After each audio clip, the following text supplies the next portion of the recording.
for those that of Christian faith, and tomorrow being Good Friday and this weekend being Easter, certainly a great moment of reflection and everything for everybody. But very excited this week as well for members of the legislature. The Republicans, we were able to lay out our budget proposal for the state of Oklahoma yesterday on April 1st. And very, very excited about the position the state of Oklahoma is going to be in. As I said in my introductory comments at the press conference yesterday, truly, if you had told me 7 years ago that this is the position the state of Oklahoma would be in at the last year of Governor Stitt's tenure, I would have taken that 100 times out of 100. So financially, the state is in a great position. We've continued to make investments in public education, with this being yet again the most money appropriated to the State Department of Education ever in the history of the state of Oklahoma, which I'm very excited about, with our investments in reading, which I have talked about ad nauseum and I will continue to be talking about just because of the incredible opportunity that we have as a state there. We did talk a lot about Medicaid, and I believe there's been a lot of misunderstandings amongst some folks about the Medicaid proposals that we've been talking about. Frankly, the legislation that I proposed in House Bill 4440 that the House passed and is currently sitting over in the Senate, all it does is moves Medicaid expansion from the Constitution to statutes. Currently, if you want to reduce Medicaid spend, there's only a handful of options you have. So one is waste, fraud, and abuse, and of course we want to go after that. We've talked a lot in this room about legislation that I passed in House Bill 4422, House Bill 4423, ensuring illegal immigrants aren't receiving welfare. But after you address waste, fraud, and abuse, the remaining two levers are to make adjustments on who qualifies and what those qualifications are. And the second lever being how much providers are paid for those services that they require. So I think most people agree with the age, blind, and disabled population receiving services, with pregnant women receiving services. The questions is on the able-bodied adults. And right now, the way this was put into our state constitution, there is limited controls, limited mechanisms with which we can have oversight on our Medicaid spend. And so all we're doing in that legislation is asking the voters of Oklahoma to authorize some more oversight of those dollars, because if we don't, the only remaining two options on the table are to reduce provider rates or to raise taxes. So with that, I do think the state of Oklahoma is in a really good spot. I'm looking forward to the state questions as those conversations continue to happen in the House and the Senate, because I believe it's going to really set the state of Oklahoma up on a positive trajectory. And with that, it's been a great week at the Capitol, and happy to answer questions. When I looked in the House portal on the budget proposal for the Education Department, there's a $60 million package that is called the Reading and Math Package. Yes. I was wondering if you could give us any greater detail into that. You know, how much is going to reading, how much for math? Is it going through the funding formula or another fund? Just kind of the general Yes. goals for that. Excuse me. So ultimately, our sub-chair on education, Chairman Chad Caldwell, and Senator Adam Pugh, they're working on negotiating the final details on the education limits bill. Every year at the Capitol, we get the GA bill and the initial allocation out the door and how much is going to the departments, and then we fine-tune in the limits bill what exactly that's going to look like in a breakdown. So in terms of dollar amounts to each line item, I'm not ready to share that just yet as they continue to work through that. But what I do know is what we're talking about is increasing the Strong Readers Act allocation, or as many, often it used to be the Reading Sufficiency Act, so RSA funds, SRA funds, changing that. And so in the legislation that Chairman Pugh and I have been working on as well, it modifies that fund. So instead of, right now, the state statutes incentivize school districts to not improve children's reading scores. Because if your child is on a Tier 2 intervention, you receive money. If they're not on a Tier 2 intervention, you don't receive money. And that's a problem, because we shouldn't have a financial incentive for students not to improve their reading scores. So in the legislation that Senator Pugh and I are working on, hoping to get across the finish line in the very near future, we're going to have a mechanism in there whereby we reward school districts for growth and for improving their education outcomes, instead of having a perverse incentive on kids not reading as current statute does. And so some of it will go through the SRA formula, and then also we're having discussions with Senator Seifert and her legislation from last year, which goes into effect this fall, on the math requirements that go into effect this fall for school districts, and having a similar math formula as what we have traditionally had for SRA and RSA, to have a math formula to school districts as well. to follow a similar metric. And so the fine points of that are still being worked out. Oh, just real quick, is there, I think of districts that have a lot of students with a lot more needs, say, Sure. than others. How do you avoid penalizing those districts? Exactly, and so that's what I think. So what we've been talking about is a bucket of funds for Tier 1 intervention, and so that's for every student. Every student's at least on Tier 1. And then another bucket of funds, say 30%, that's going to students on Tier 2 and Tier 3 interventions. And so you're receiving more funds for those students that do need additional assistance. And then the third bucket of funds, potentially around 30%, would be for rewarding school districts for having growth. And so as you continue to have improvements, you continue to have that incentive pot of money and the 30%. That way that, again, there's not a perverse incentive on statutes to keep kids from reading. When it comes to Medicaid in that situation, I know in the past we've talked about like dipping into savings when it comes to needing money. I know there's rules when it comes to that, but could we not dip into savings at all for Medicaid expansion when we're wanting to find funds?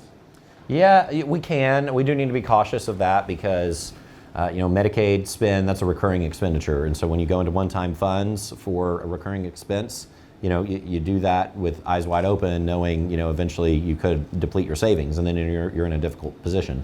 So that's certainly on the table for future legislatures. I will say I appreciate the work this body has done in the past. I believe it was around 2018 timeframe. I may be getting the year wrong, but former Representative McIntyre, former Senator McCourtney, they worked on legislation that was the FMAP Stabilization Fund. And so what we have seen as a state historically, the way that FMAP, which is the federal Medicaid match dollars that come to the state, the way that it works is it scores Oklahoma on previous year's average compared to the national average of how our economy is doing. And it's a 3-year lag.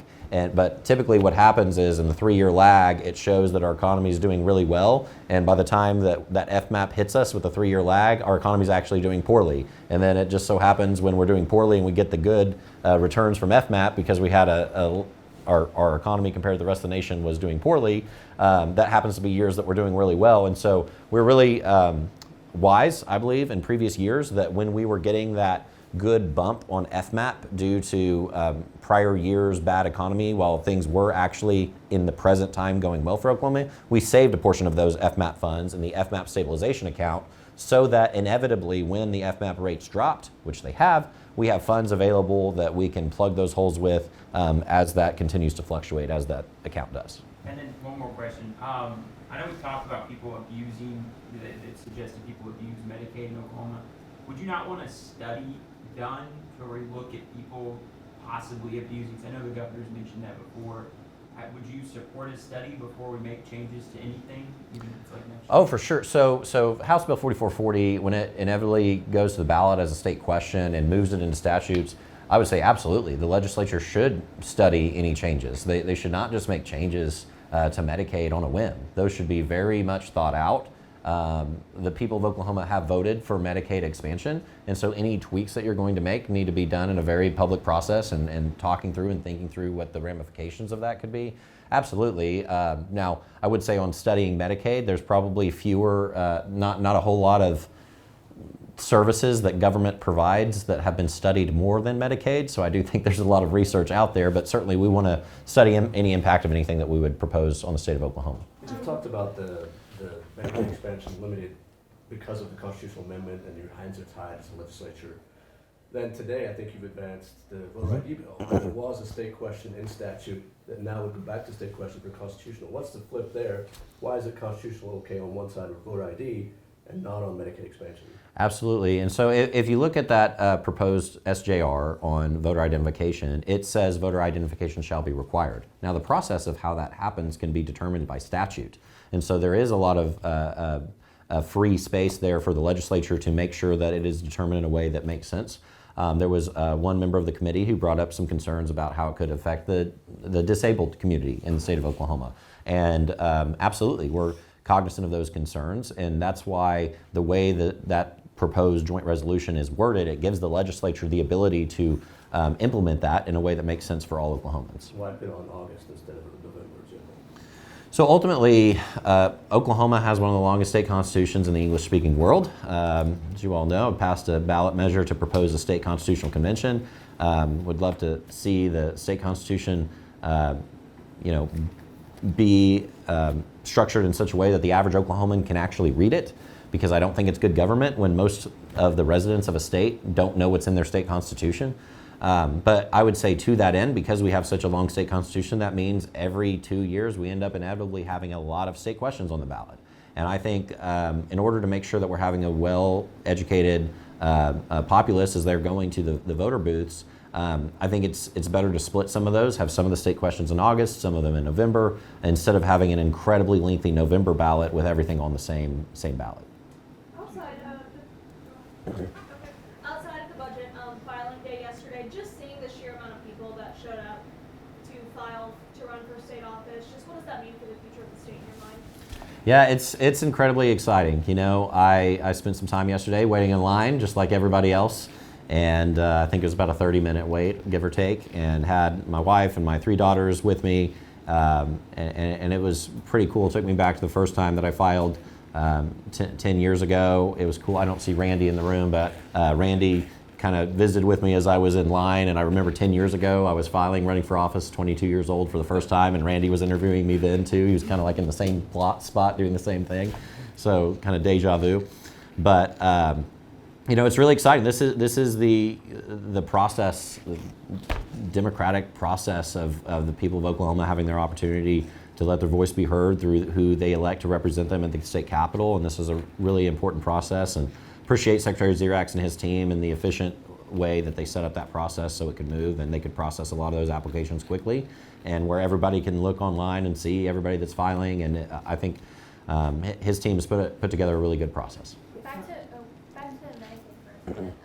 There's concern that the state question about putting the Medicaid into state statute is merely just like a roundabout way for Republicans to perhaps repeal it instead of having that direct voter input. Do you have anything to say about that? Yeah, I would say ultimately, this is kind of a follow-up to Haley's question. Ultimately, you do have direct voter input. Voters vote on who they want to represent them at the Capitol. House of Representatives, we're on the ballot every 2 years. Members of the Senate, there are senators on the ballot every 2 years, but each individual Senate district is up for election every 4 years. So you have that input and the ability to have that. And ultimately, if legislators decide they want to go out of the will of the voters, then they're going to hear that in the ballot box. And so, ultimately, what we're doing in House Bill 4440 is not repealing Medicaid. It's simply moving Medicaid into statutes where it's able to make adjustments on the able-bodied adults, and that's simply what the bill does. Do you expect session to end early this year? If so, do you have a date of when you'd like to see it end and any reasons for ending early? Yeah, it's hard to say. Ultimately, most sessions, the budget is the thing that is the last part to get done. I believe it is healthy and good governance for us to have announced a budget deal on April 1st, because oftentimes in this building it has happened where the budget deal gets announced the very last week of May. People don't really have time to read it or digest it, and members, it's like, well, you got to vote for it, yes or else. This is just a much better process to have it done earlier. And so we're going to continue to vet the Senate bills that are currently in our possession, as well as working through the budget. I know the Senate's working through House bills and committees over the next couple of weeks, and we're going to go about our job until we've vetted all the legislation, no matter how much time that takes. And so in terms of a timeline of when we'll finish, it's kind of premature to say until we've started to vet and go through each of those bills. Yes, Alexia? Yeah. In the budget, I didn't see an increase or an elimination of the parental choice tax credit cap, though that was an ask from the governor. So curious what those conversations look like during the It may not have shown up. I don't have the House portal in front of me. It may be on the miscellaneous or the supplemental page. I looked there too, I didn't see Okay, it, so maybe yes. So that may be an oversight then, but yes, and the governor talked about it yesterday. A $25 million increase is part of the discussion for the PCTC, changing it from $250 million to $275 million. Is that an education limits bill, or would that be a tax commission bill? It would be a bill on the parental choice tax credit, specifically. Yes. You talked about the timeline, there'll be more time since the agreement has been announced, first day of April. My understanding is the budget bills probably won't be available for review until this weekend. they would be heard Monday. Mhm. Isn't that the same amount of time as normal?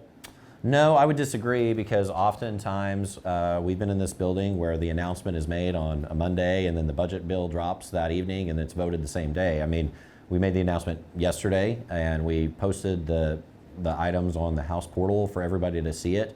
And then the language that's ultimately dropped into the GA bill is going to match what is on the House portal. And certainly if there's something like the PCTC that was well, actually, that wouldn't show up in the GA bill. That may be why it's not on the portal itself, because it would be a separate bill. It's part of, it would affect That's collections. What I'm saying, like all the Yes. nitty-gritty details in Yes. the JCAP bills, which can Yes. affect, you've got $31 million of prep. Mhm. We won't see where that's going until we see amusement park south of I-40, west of this road. We won't see that till this weekend, and it'll be voted on Monday. Mhm. So that's what I'm thinking is the same timeline, right? It's usually 24, 48 hours. Your commitment this year, I think, is, or at least according to Chairman Hall, is 24 hours like it has been in the past. Yeah, well, I would yield to the chairs. Ultimately, they're the ones that are the authors of all the joint committee bills. But I mean, what you see this year is that we announced the budget agreement, and then you've got, I believe it's the Senate's turn to run the Senate bill this year. So you've got 8 days before the bill actually ultimately would run on the House floor. That's very different from, I remember my freshman term where the budget was literally dropped in committee and they had to essentially move previous question in committee to get it through because it was almost midnight in the Appropriations Committee and the committee had to adjourn before midnight and the bill dropped on their desk around 11:45 p.m. and nobody had time to read it. That's not good government. So it's very different than that. A lot of great improvements and ultimately it's a really good budget. I'll text you as soon as I see the bills. Couple questions real quick on the budget. Is the TSEP proposal, is your understanding that's part of the agreement that the Senate will advance that? Yes, that's part of the agreement. Part of what we've discussed is that state question, and I know they're discussing that. It's over in their possession now, and we have state questions on our side too that they've sent us, and our members are currently vetting those. A couple of those passed through the Rules Committee earlier today, but we'll continue to have those conversations as a caucus. Governor, COLAs, real quick. sorry, on COLAs, my understanding is what was on the 7-page PowerPoint we received, it would be between 10 and 20 years retired, 3%, 20 years or 10 and 19 years, 10%, 3%, oh my God, and then 20 years and above would be 6%. You're familiar, two things. One, I think you're familiar with the tweeners conversation. Yes. Is that going anywhere this session?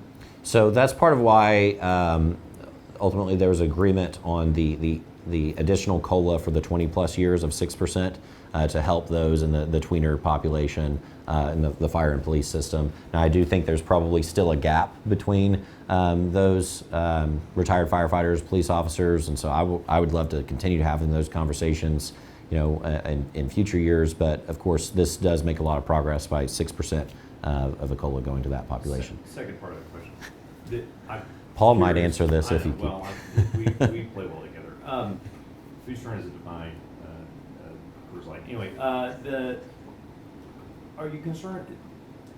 2020, the bill 3350 that was passed said if you had not been retired for 2 full years by July 1st, 2020, you got a 0% COLA. This would say if you're not retired 10 years by, again, we haven't seen the bill yet.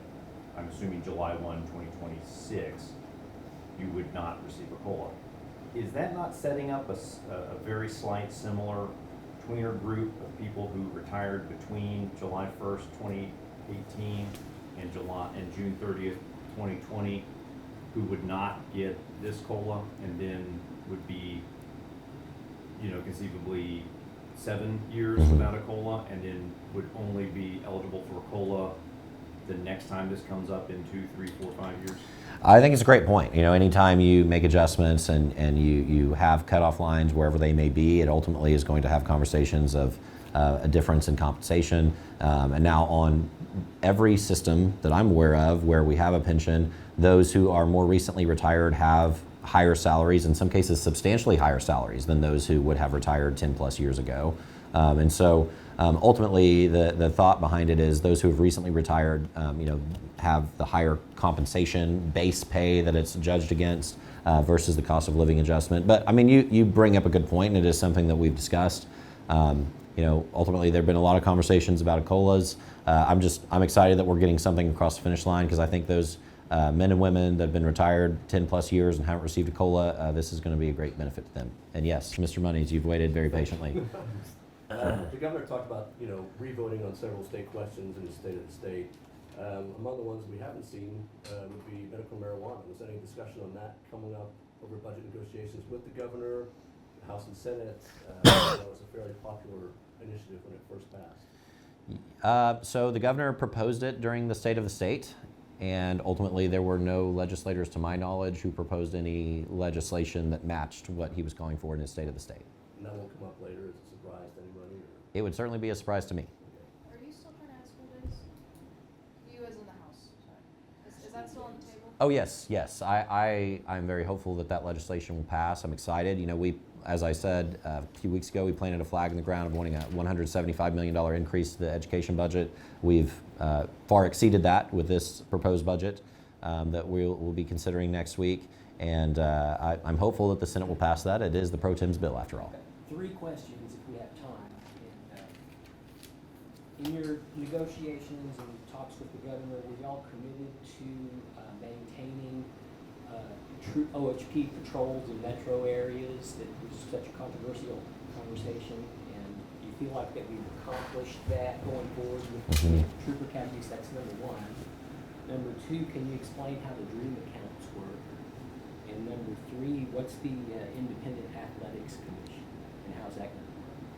Yes. So the first question on the Trooper Academy. Yes, we wanted to fund Trooper Academy, make sure that we could address that. I mean, if every trooper that was eligible to retire actually retired, we would be in really bad shape as a state. Thankfully, a lot of those men and women are staying beyond their retirement age, and we're very grateful to their service to the state.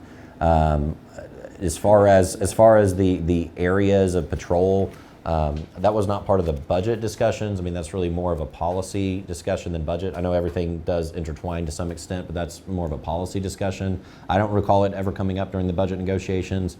It's my understanding the Attorney General, several months back, he issued his opinion, the Attorney General's opinion, and then we saw a shift from DPS, and then I saw another announcement recently about that, and that's the last I've heard. So I'm not aware of any legislation. And your second question on the DREAM accounts, ultimately that will need to run through the tax commission, and the thought is to provide seed money to this program to get it up and going, and then ultimately if private sector individuals want to continue to contribute and grow it, similar to how Michael Dell has nationally, if there's others that want to do that, beyond, but for the state at least to get it started and matching the work in the Trump accounts of what has been done federally in the Big Beautiful Bill.